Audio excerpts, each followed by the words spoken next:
Hi, my name is Charlotte. I'm one of the doctors of physical therapy here at Alpine Fit in Boulder. Today we're going to be talking about dry needling. It's a very common tool that we use here. I'm actually going to be working on Kyle, who has some hip pain with riding her bike as well as running. So what the dry needling does is we use the same needles that they do in acupuncture, but the thought process is completely different, which is where there's a big misconception. A lot of people think it's very similar when it's not. In acupuncture, they're only going into the level of the skin, and their thought process is to realign chi and meridian, versus with dry needling, I'm gonna go directly into a dysfunctional muscle to basically hit a reset button.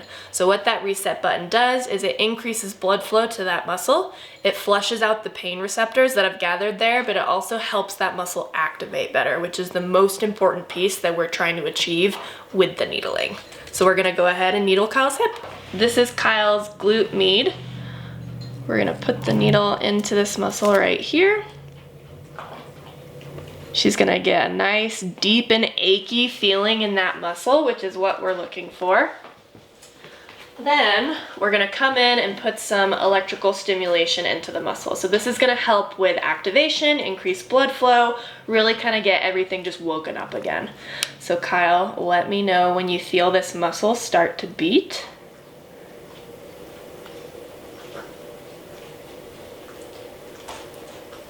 A little bit. Okay, so she's feeling that E-stem. That glute med is starting to fire after it's been inhibited for a little bit, which has been contributing to her pain with that running and biking.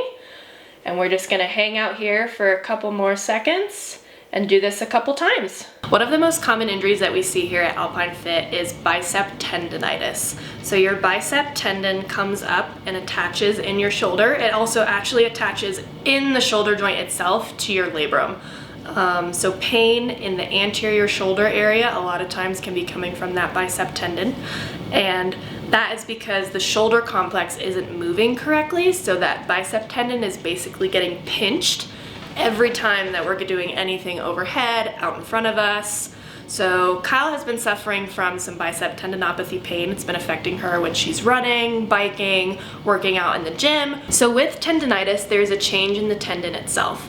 Our tendon should lay down nice and block-like like this, but over time, if there's a big trauma, micro trauma from overuse, our tendons get discombobulated, and that changes the way that they take load, but also causes pain.